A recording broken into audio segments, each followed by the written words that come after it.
Right, very good morning, everybody, and welcome to another session of Elite Masterminds. In these particular sessions, I bring on guests. These are our high-performing agents, whether they are CAP agents or whether they are the icon agents. I bring them into this particular session and I ask them questions that have been asked by so many agents as we're actually going through. Now, for many people, when they look at EXP, they're going, all right, so you recognize all our top performing agents. Well, what I actually want to do is I want to tell you that we don't only recognize our top performing agents, we actually, and for me, I like to recognize 4 levels of agents that are within EXP. Now, you might be saying, 4? How do you get 4 levels out of this? Well, within EXP, one of the big things that we like to recognize is when somebody new comes into EXP, for me, I regard that as a level 1 recognition. You're coming in, you're actually getting this exposure, the welcomings and everything from there. And I really treat those individuals with the highest respect. They're actually brand new or they've moved across and come into our particular world. So that's the first recognition. That's a level 1. And I really like to give those recognitions that go out there. The second is, well, when you do your first transaction or you do transactions, we like to recognize individuals and agents that are actually doing transactions because we know the amounts of hard work that goes into it in order to get those particular results. So now you get into production, and this is when you get into your, what I like to call the level 3 agents. Now, level 3 agents are what we refer to as our CAP agents. You might be thinking, what is a CAP agent? Well, a CAP agent is an agent that in essence is earning 100% commission. Yep, I said it, 100% commission, less a 4% transactional fees. So they're netting out 96% commission. Now, that is absolutely amazing. You might now ask yourself and say, hey, that's great. I want to become a CAP agent because I'd love to earn 96% commission.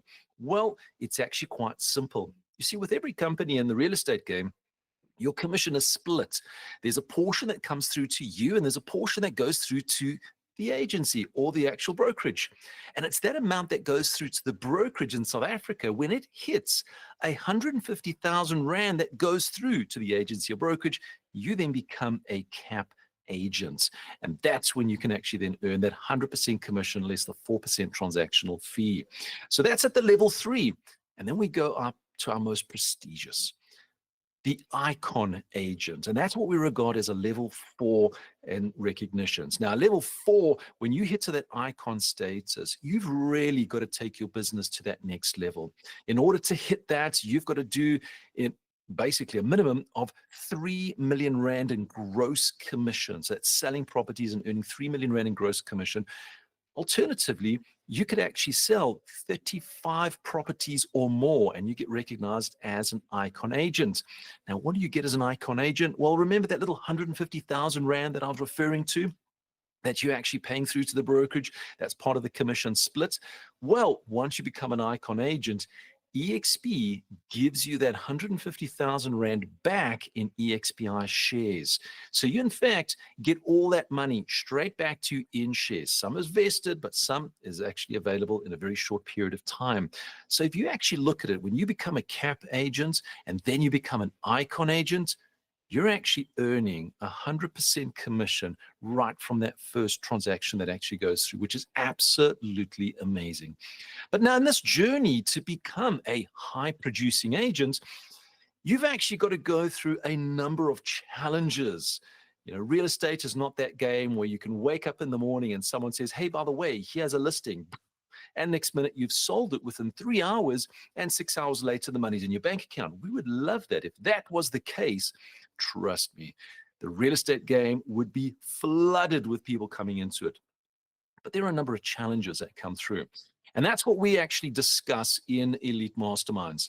I actually have very selected guests that have come and joined me in this particular session. These are what I regard minimum level 3 agents. So they are CAP agents, and they're actually going to be talking about something that's going to help you understand.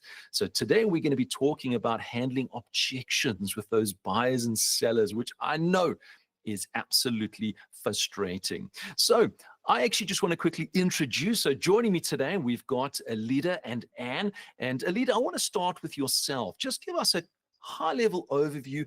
How long have you been in real estate? When did you come into EXP? And share any highlights that you've actually had over your time in real estate. Thanks so much, Stuart, and thanks for asking me to join.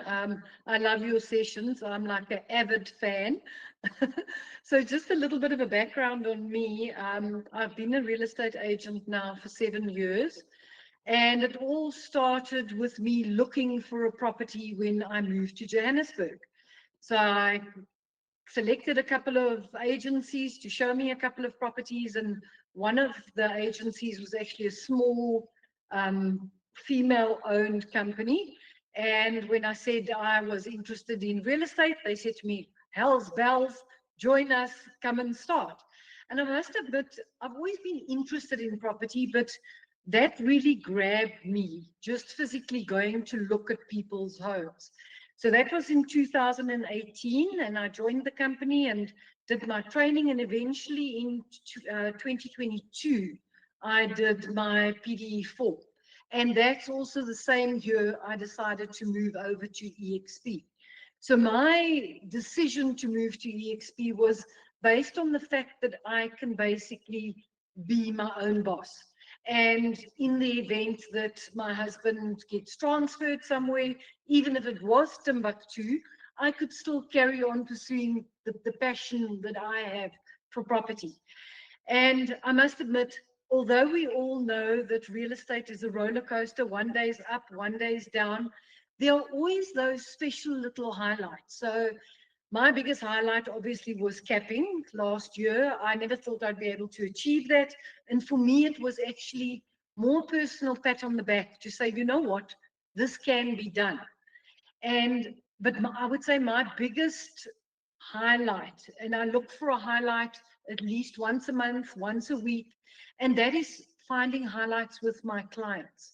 Like finding that buyer that is so in love with their property, and you can actually place them and see the joy on their faces when you hand the key over.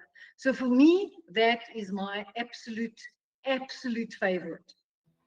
You know, I can actually reflect back when I had a first time home buyer. So I can actually relate to you.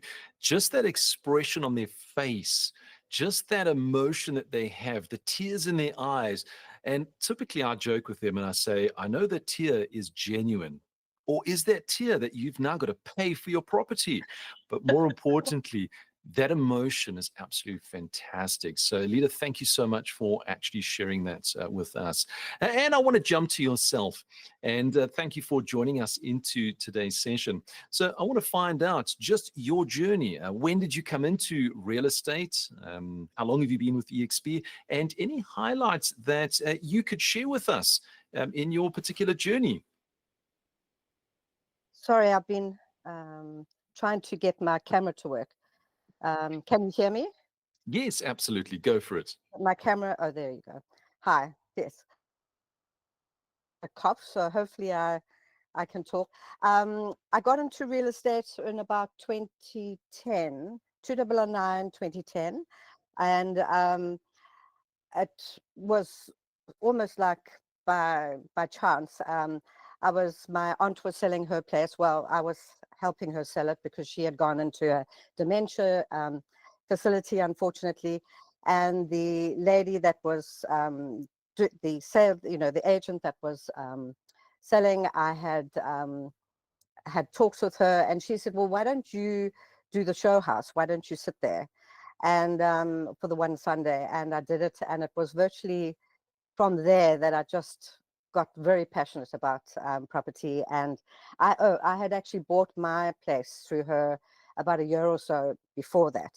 And yeah, and as you said, Alida, when you see people buying their property for the first time, and it's just an amazing experience. It's not like a normal sales job. It's yeah. And I've been I was with the agent that first,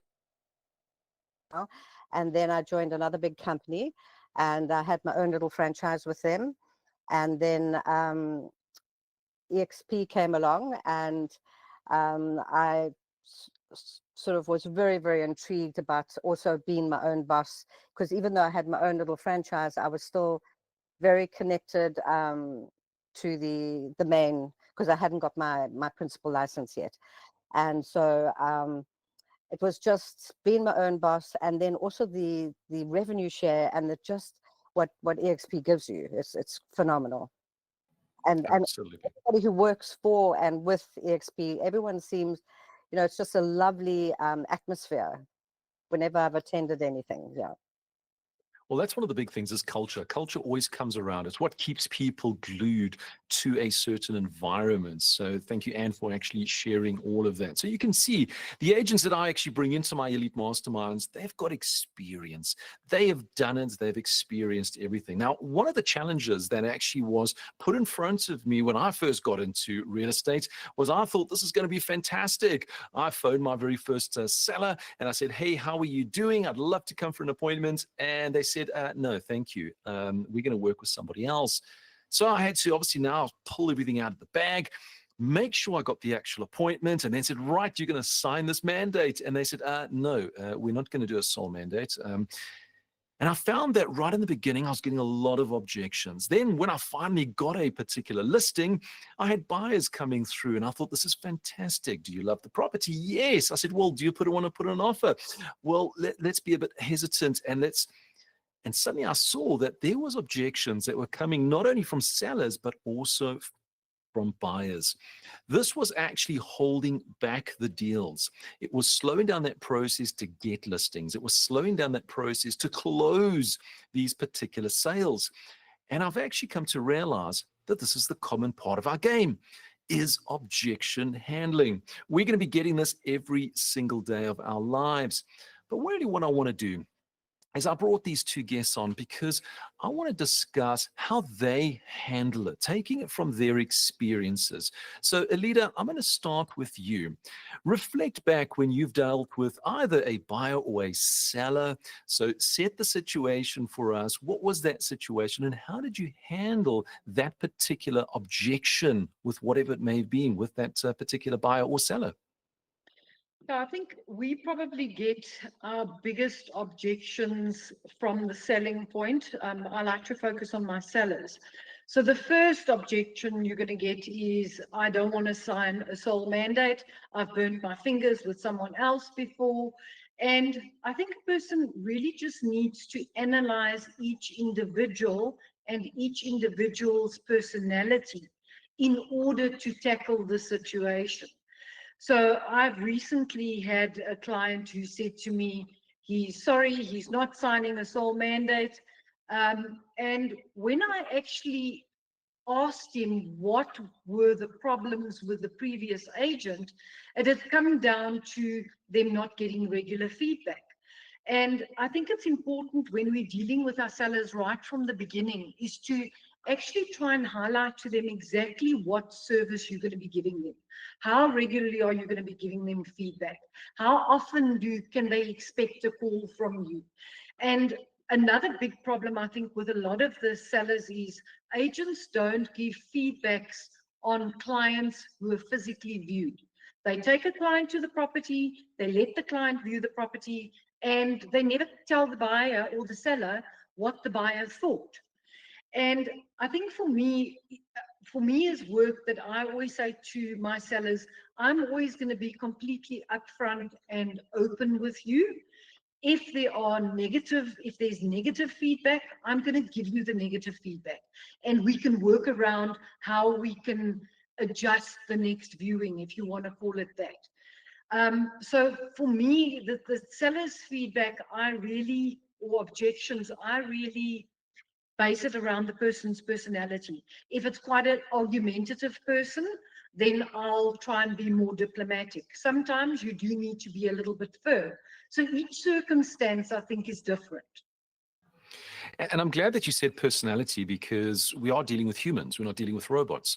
And every single person has a unique personality. And that personality is actually almost exposed because they've got the emotion of looking at a property, but it could also be exposed to a higher level if they've had a bad day. One of those days where maybe somebody's bumped their car or something has happened which has now elevated it, and you're the first person that they're gonna jump down your throat. So how do you handle somebody that is very abrupt and obnoxious? That person that literally says, I don't have the time for this, and really is just taking everything out on you. Think of the worst possible case scenario. How would you handle that particular client if they were a buyer coming through to a property? Oh, that's a good one, Stuart. That's really a good one. Yeah, so I think from that point of view, if it's someone who's really obnoxious, um, I would try and read the person's body language. And then obviously, if you see it's someone who doesn't want to waste time in the property, they want to just walk through the property, look at the property, and that's that. I'm not going to fiddle around with him and say, oh, have a look at this beautiful braai, or don't look at this beautiful entertainment area. Imagine yourself sitting here, because you're probably just going to end up frustrating the person. So in my one specific circumstance, I had a client who actually had a very bad day at work. He literally walked in, he walked through the property, and I almost felt like I was trailing him. And I just left him to do his thing, and chatted to him the following day, asked him what his feedback was. And it was interesting because that particular client said to me, thank you so much for not being pushy, and then explained to me what had happened in their day. So I think as agents, sometimes we try and oversell. We want to talk a lot and we want to give them as much information as possible while we're in the property. And sometimes it's actually not necessary. I think sometimes listening more and talking less is the better option. Absolutely. So what you've actually said to me is be the real estate psychologist. So basically listen more and allow them to just explode, get them out, because then when they get to that emotional state of wanting to go through the property, it becomes a lot easier. So Alida, thank you so much for sharing that with me. And from your side, and I want to actually pick on a particular point, which is handling objections. Alida made mention about sellers' feedback. You know, having no feedback or getting negative feedback on properties, which is something that you're going to get. Not everybody likes the property that they go through and view. How do you handle giving that information to your seller when a buyer comes through to you and says, this place is awful, it needs to be demolished? How would you give that type of feedback to your seller? I think one has to be very yeah, sort of don't obviously you wouldn't go in with those type of words. You would be very diplomatic, and I am a very diplomatic type of person, but I probably we would just say more that, look, that the buyer really didn't it didn't gel with them, or something, not really making up a story, but I don't think you can quite go to you know, to somebody. Yeah, but feedback to me is very, very important. Yeah. Absolutely. You know, the honest feedback is the greatest. However, Mm. sometimes going too Yeah. honest Yeah. could end up with a black eye. So Yeah. we got to live with that. So one of Yeah. the objections that I want to really discuss with yourself, and it's an objection that we have quite often, where we've got a price differential. So we've got sellers that don't want to come down. We've got buyers that don't want to come up. And I know that you've experienced this in your career. Let's have a look at a seller who does not want to reduce their price. They are really holding firm. What tips and tricks could you use to handle that type of objection, to bring that particular seller down, even if it's just by a couple of thousand, to make the deal work? Well, I think one needs to find out what their motive is, their for actually selling. Um, you know, and are they, you know, do they need to get into their new house? Is that about, you know, for their sale, in order for that their transfer to happen for their new place? Have they been transferred to a new job? Also, if you can find out what their main reason is for selling, I think that is one thing. You know, and most people do have a real specific reason why they're selling. Are battling with their payments of their bond. So if you could just know the actual thought process that they're going through as to why they're selling, that can sort of help. Also, if you you know, and then yeah, I would just say mainly if you can just find out what their main reason is for selling. No, that's perfect, because, you know, when you understand those reasons, it actually assists that process from going Yeah. forward. But if you're now receiving an offer and you're presenting that offer and now going, okay, now I've got to try and find your motives, you're going to find that that's going to be quite challenging. When would be the best time to have the discussions with your seller so that you've got the pre-planning, so that you understand their reason for selling and their motives? When would you do that conversation? Oh, absolutely. Right in the beginning, when you're getting the mandate signed, and I always ask questions and to find out, you know, which direction they're going in. And so, yes, absolutely, right in the beginning. Don't leave it till the end. Sure. So you've got some sort of, you know, you've got some sort of grit to work with. Yeah. Now, doing that right in the beginning is obviously setting some form of expectations that you understand how to actually go forward and you can do this process. I want to move across to buyers.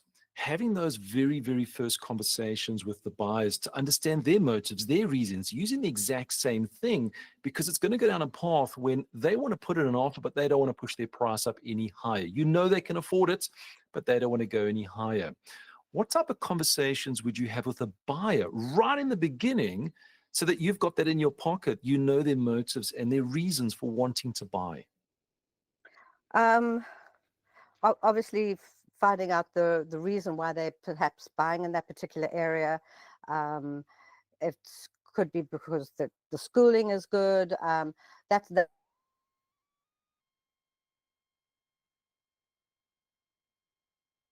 Oh, we seem to have lost Anne. We'll come back to her. Alida, I'm going to jump over to yourself to carry on that. So taking a particular buyer, that conversation right in the beginning, what type of conversation would you have with them to get all those motives and reasons so that it can assist you when you're going through that negotiation process later on? Yeah, Stuart, I really always start the conversation right when I get the inquiry and I actually phone the client back. So I would normally, I don't open with a question like, are you pre-approved? Because immediately they get their heckles up. Yeah. So I would normally say, you inquired on the property. I'm just finding out which days are the best days for you to be doing viewings. Is there another decision maker? Do you need to bring your wife along? That type of thing. And then I would go in and just say, have you by any chance chatted to a bank for pre-approval, or are you going to be doing a cash purchase? And then you kind of suss out in which direction the client is going.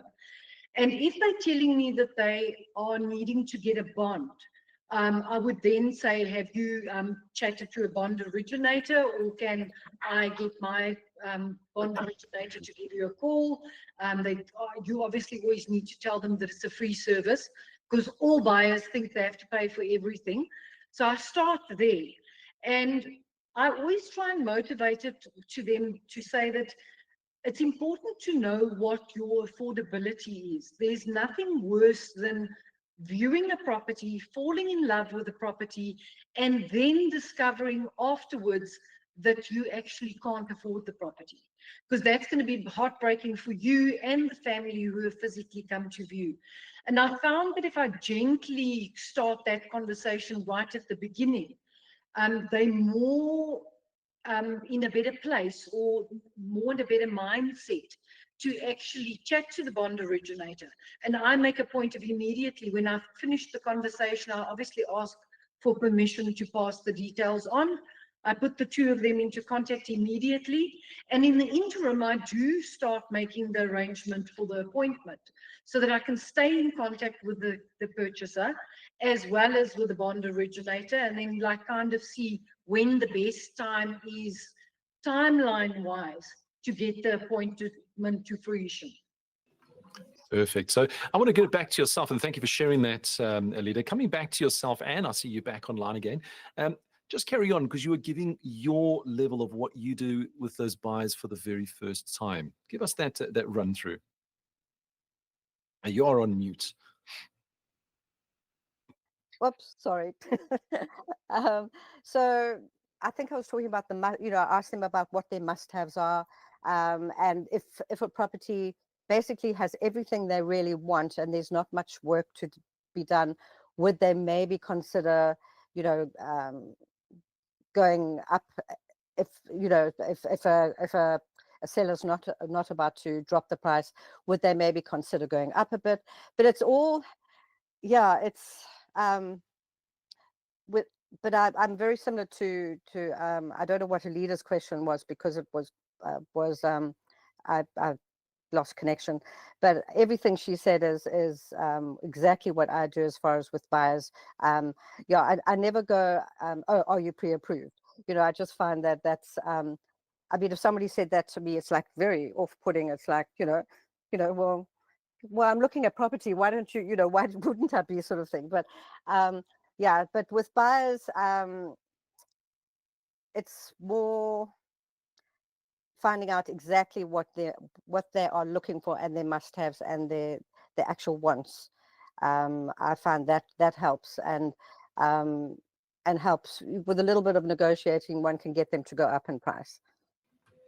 That's fantastic. And thanks for sharing that from the two of you. So one thing that I found as a common element is setting expectations. A lot of the times when we start getting objections are coming because, and I really, as a coach, is because of poor planning. You only get an objection because somebody does not understand something. And that actually comes onto the agent of poor planning. Now, you might be saying, Stuart, that's a little bit unfair. How do I plan? How do I foresee into the future? Well, you've actually heard from two of our elite agents, our level 3 agents. And basically, the planning starts in that very first communication with them. You see, with sellers, it's actually asking them their reasons, their motives for wanting to sell a particular property. It's so important to understand that, because it does actually eliminate a lot of the objections that come later on. Then, as far as your buyers, it's having those deep conversations, not going out there and saying, hey, can you afford the property, or where's the money coming from, but really having open, clean conversations with them that really leads to, well, what is the reason? Like Anne said, what is the reason that you're looking for a property in this area? Because they may actually say, hey, we love the nature, we love the schools, we love the parks. There could be some reason. And this is what you're actually going to be taking notes of. Now, I've worked with agents that go, but Stuart, why have these conversations with a particular buyer if I can't really confirm if they're going to buy from me? Why should we have these conversations? So, Alida, I want to jump onto yourself. You've got a seller, you've got that listing. That is secured. You've gone through all of that motivational speaking with them to understand their reasons. But why have conversations like that with a buyer that you don't know whether they're actually going to buy with you? What's the value in doing that and doing that with those particular buyers? For me, Stuart, I always see any buyer as a potential purchaser for a property. It might not be that specific property, but if you know what the client's wants and needs are, you might be able to match them up with a different property. They may have inquired on something that they thought looked great on the internet, but that wasn't a good match. And often you find buyers aren't necessarily ready to buy immediately. They might have to get a couple of things in order themselves. So if you stay in contact with them and put them on your database and try and have regular communications with them, you are basically building up a relationship for future. And say, for instance, that buyer doesn't even buy from you, and you see that name popping up on a Lightstone report in future somewhere. what I do is I check the properties in my area all the time. So if I've chatted to Joe Soap and I knew what his budget was and I've realized he's actually purchased from somebody else, I then wait until the first anniversary of his property and I pop him a message and I say, happy anniversary. So you're kind of building up a relationship continuously. It's not just a once off chat to the buyer, okay, he's not a match and chuck him away. Um, People shop around in a specific area for a reason.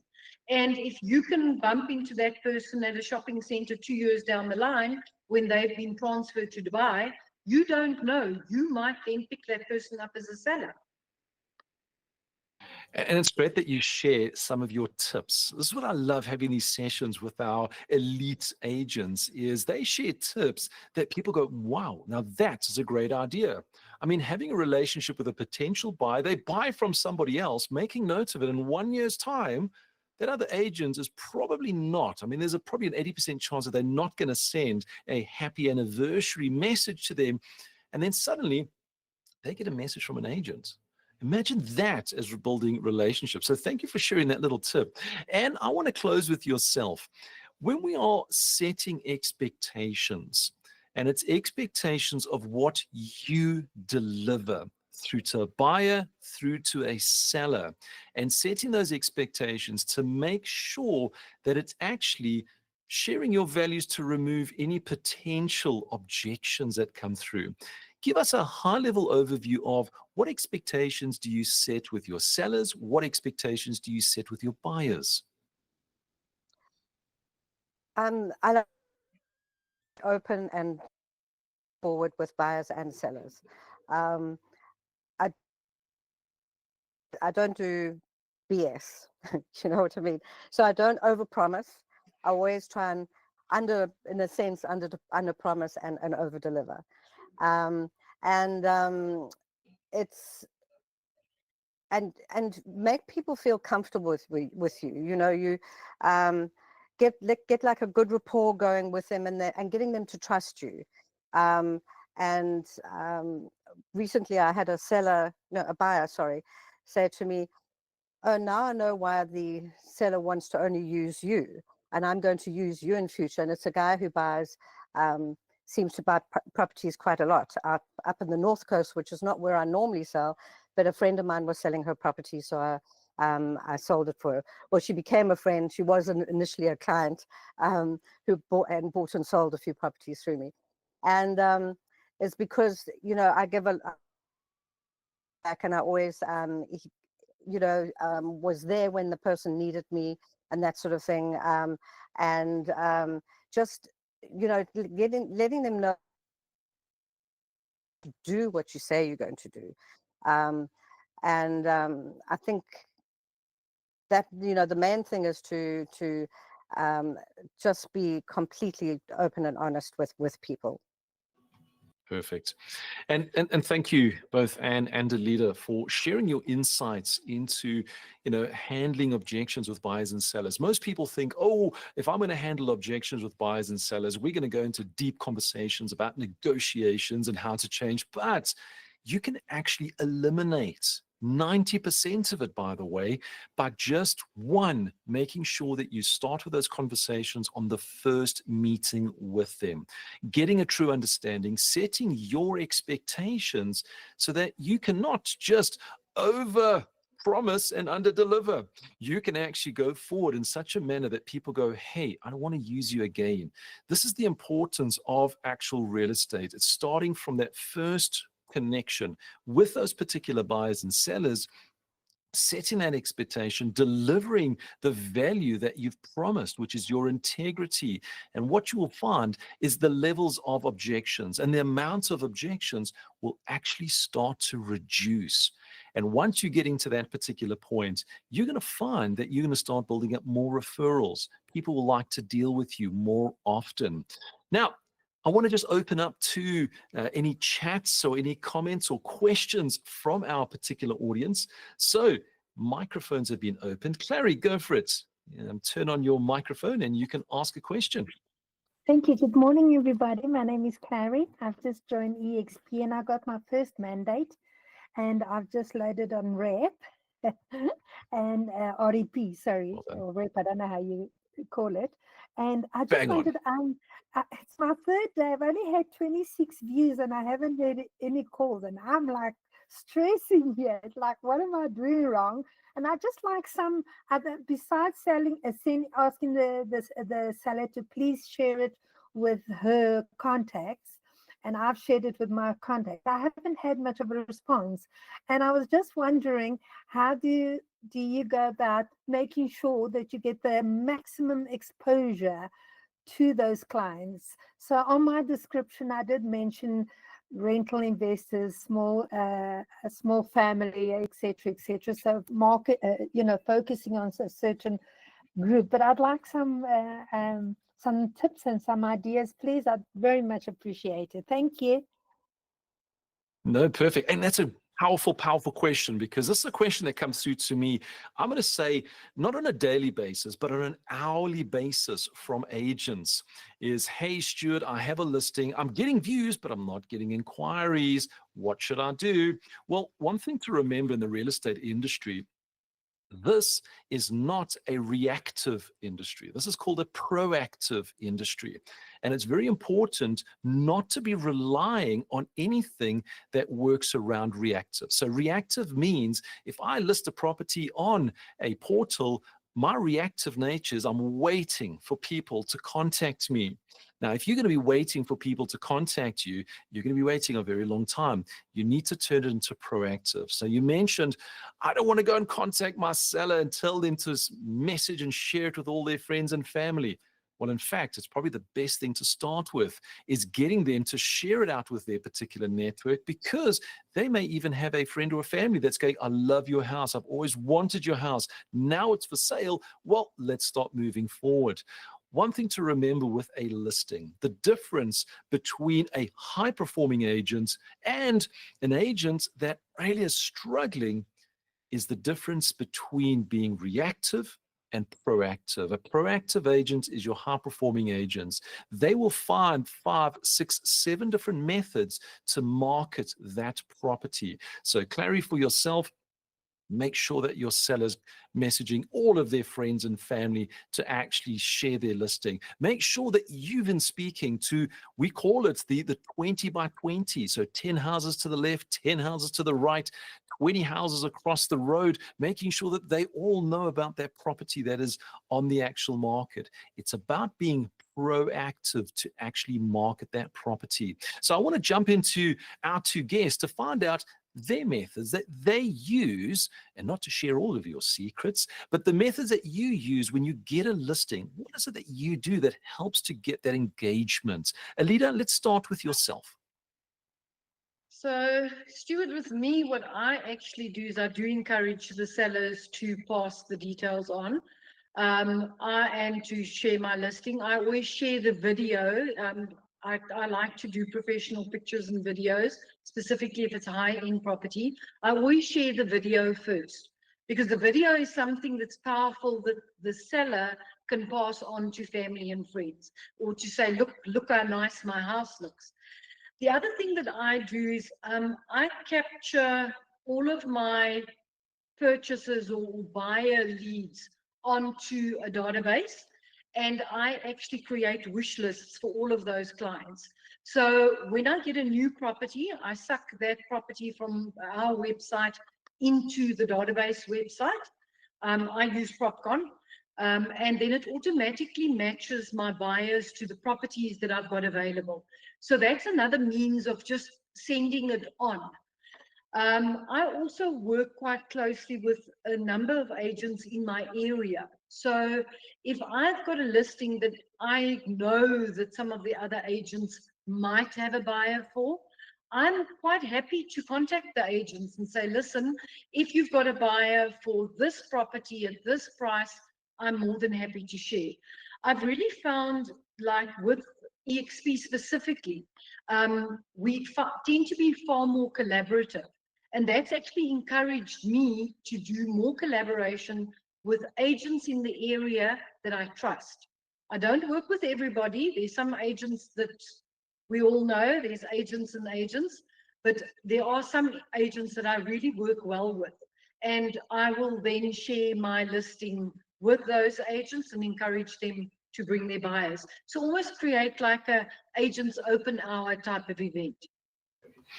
Brilliant. And thank you for sharing that. So that's giving Clary some more ideas. And I want to jump into you because you've been in since 2008, 2009. You've been in for a number of years. What methods have you used to be proactive to get those listings out there? Right. One of our show days, and I like to do booked show days where where it's not just anyone off the street, So I'll actually say, please put on my advert, and of course we're using Flow now as well. We did some wonderful marketing through there. I would put, okay, the time slot, and you book your time slot between this and this date. And so I've got their phone numbers, I've got their contact details, I've got their name, I've got everything about them. And I find that works a lot better. And also it makes the sellers feel more comfortable. I don't often say, look, I'm not interested in show houses. I've been getting that a lot. But I say, no, I do booked appointment only show days. That's one of the things that I try and do. Then I try and do Instagram type post. I'm not, but I do some Instagram stuff, and I also do things like I haven't done what Alita's done, which is brilliant, and use PropCon and do that. Sending out to buyers. I do send out to buyers. I do have lists of buyers that I send out, but I think the way that Alita's doing it is fantastic. It's more, because the computer is picking out which buyers are actually part of their wish list. Whereas I just sort of think, oh yes, I remember so-and-so was whatever. So I'm a little bit more ad hoc. And admin is not one of my fortes, unfortunately. But so things like that. And yes, also once I've got all the photos and done all the video and done the listing, I always send it off to the seller to make. Also, they want to see what it looks like and everything, and say, please share and things like that. And also a lot of, as you say, we are very collaborative, and so there are a few EXP agents around in the areas that I work, and I try and work mainly with them initially. And there are one or two other agents that I might work with. Yeah. Brilliant. So now you've got some additional tips and tricks. So one of the key things over here from Anne is having those scheduled show days, not having an open where the public actually comes in, but actually scheduled. And I actually used to do that as well. So making sure it's a dedicated time through with invitation, so you know who's actually coming through, as well as, well, it's actually quite strange that you make a bit of a joke around it, using Instagram, because using social media is a way to actually get in front of your audience. Alita, it's absolutely brilliant. You're using the automation of a CRM platform. But one thing to key and note with this is you still have to input buyers. You still have to input details in order for a database that's going to work in an automated fashion. So thank you for the two of you for sharing your tips, your tricks to help Clary into turning her property into sold, which is what we're actually wanting to do. So Clary, does that help you and give you a bit of guidance? Yes, it does. It does. Like I said, we have asked the seller to share the links with everybody. I haven't done the Instagram, and I wanted to ask a question. Coming from the banking, we had to get permission in terms of the Property Act and everything. So I wanted to know, do I need permission to advertise their property or videos on my social media? Do I need permission? So the simple answer to that is yes, and it's actually not to do with the Property Act. It's actually to do with the Code of Conduct through the PPRA. You see, Clause 3 in the PPRA's Code of Conduct stipulates that you need to have a mandate. Now, whether it's an open mandate or a sole mandate, you need to get the written permission in order to market their particular properties. So you can't just go to someone, take pictures, and then put it out into the actual space.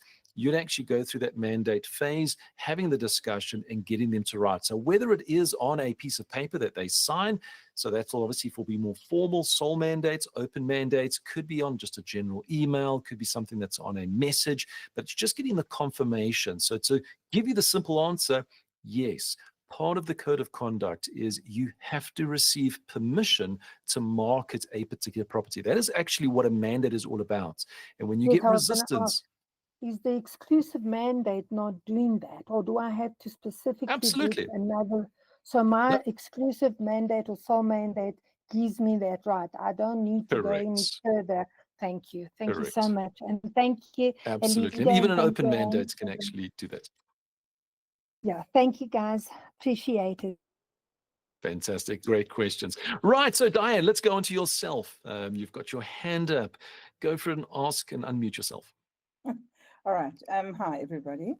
Thanks, Alida, and thanks, Anne, and thank you, Stuart, as always. I think I've been in this game a long time. I've spent a lot of my first years in property in industrial commercial, which was completely different because there's no emotion attached to the property, whereas residential is very emotional. And I think that one thing that I've experienced has been quite hectic. The footsteps clause stands. And when you hand over property, I think you should be really clear as an agent as to, and in your agreement as well, when you sell it, as to what is included and what is excluded. And I had buyers who bought a 35-year-old house, which was empty at the time when they saw it. And then they asked if they could have the keys to inspect, and there was nobody living there. And I thought I'd be generous and say, okay, well, here's the keys, because the father had seen it and he was buying it for his son, who was a medical doctor, is a medical doctor, and he was off-site. They then compiled a list of 35 snags that they want to have fixed before transfer. And it was a lesson because I don't live there, and I had never used the alarm system, for example. And they wanted to know if the alarm system worked. Well, I couldn't tell them. Strange situation. The people who were selling it had also not lived there. They had bought it, and then COVID came in, and they had been transferred to the UAE. So they never actually took occupation themselves of their property. And then they bought the property next door, which I also sold to them. So it was very involved. But I think it's important that the buyers know what, or you as an agent realize what their expectations are. That they're not buying a new house and footstood stands, but at the same time your COCs apply, so that's completely separate. But that would be my advice. Absolutely. And one thing to add on to that is, footstood is definitely a clause that is widely used by every single agent. And unfortunately, it was actually abused. So if it's done in the correct manner, which now we have the seller's disclosure, that mandatory property disclosure, which has to be attached to every single property that goes out, that does give a very high-level overview of the key areas where problems have actually come into it. However, there is another clause that a lot of people overlook. Now, you've got your footstoods clause, but there is a clause which basically states that the buyer has the opportunity to review and overview that property to confirm the condition. Once they sign it, they're actually accepting the current condition of the property. And as Diane said, it is a second-hand property. It's not something that is brand new. And it is a clause that I've used many, many times, and I actually highlight when I'm working with a particular buyer. I go through, I highlight that clause, and I say, right, remember, when you sign it, you're accepting the property as is. And that obviously then starts to bring that into play. Do you want, and they have the opportunity to review that property and go through it. So snag lists and everything that come in after offers, well, they had the opportunity, and that's a clause that can actually come in to actually kind of zero that one out. Right, so Adele, and thank you for that, Diane. Adele, from yourself, just say hello. Well, give us that question of yours. Hello, people. I can't sing, but yeah, I'll try. So thank you for the session, Alida and Anne and Stuart. I just, sorry I was late in on this meeting because I just had a goosebump moment. We were sending an email from PropCon to prospects here in Cape Town. And I have a plot that I've just listed yesterday that's got no road access, plenty of snakes. And the guy that we just emailed actually said, I need to call you about that plot. And it was amazing, just all in the first 10 minutes. And I think coming from, we all know why we're at EXP, the systems are incredible. So one lady I brought into EXP World, I shared my screen with her and I showed her the depth of 300 meters where these plots are. And it looks like I'm selling 2 plots tomorrow with no road access. So thanks to EXP, the systems, EXP World, clients love coming into the virtual space where you can show them things and they think it's very professional, something they haven't seen before.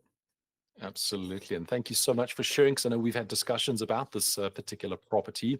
And one thing that's absolutely key about this is you didn't do a reactive approach. You did a proactive approach. As much as you're using automation of a CRM platform to send that email, that is a proactive approach. It took you time to build a database and actually get all of that out. So Adele, thank you so much for sharing. And I'm looking forward to seeing those 2 pieces of land sold. That includes all the snakes. So hopefully all the snakes can land on those pieces of land, and then we don't have any in my garden or anywhere around my daughter who lives in the bush. Right. So I want to open up and see if there's any other comments, questions from anybody. It's always great to go through these particular sessions, because not only do you get to experience from performing agents, they are actually running at the highest level in their business, but you also get the opportunity to ask them questions. And it might not even be related to the actual topic. So you have that. So I just want to say a huge thank you to both Alida and to Anne for your time. I know how busy you are. I want to give back the rest of that time so that you can carry on getting those listings, selling those properties, and making a difference in our buyers and sellers' lives. So a huge thank you to yourself. Alida, any final words from yourself before we close up? No, I'd just like to thank you, Stuart, for the opportunity. And it's always nice to see so many people join. You really put on excellent training sessions and always valuable information. And it's information that is practical and we can use it in the field. So thank you so much to you, and thank you, Anne. It was lovely hosting with you. Have a lovely day, everyone. No, always a pleasure, and thank you for those kind words. And from yourself, any final words, any final comments from yourself? No, it's been absolutely fabulous and lovely working with you, Alida. And thank you, Stuart. I always get something out of every single training that I've attended with you. And it was lovely meeting you in person the other day. Always great. I love meeting people in face-to-face, because then they can see the new level of energy that I can actually bring, because here I'm limited to my actual camera, because if I jump too much, I'll be going out of camera. Fortunately, my camera does give focus quite quickly. So from myself, Stuart, I want to thank each and every one of you for coming through to Elite Masterminds, having those conversations, answering those questions, and really helping you to elevate your business to the next level. Look out for future sessions that we'll be hosting with our current level 3, level 4 agents within EXP. So from myself, Stuart, I wish you all a fantastic and productive week ahead. Cheers for now.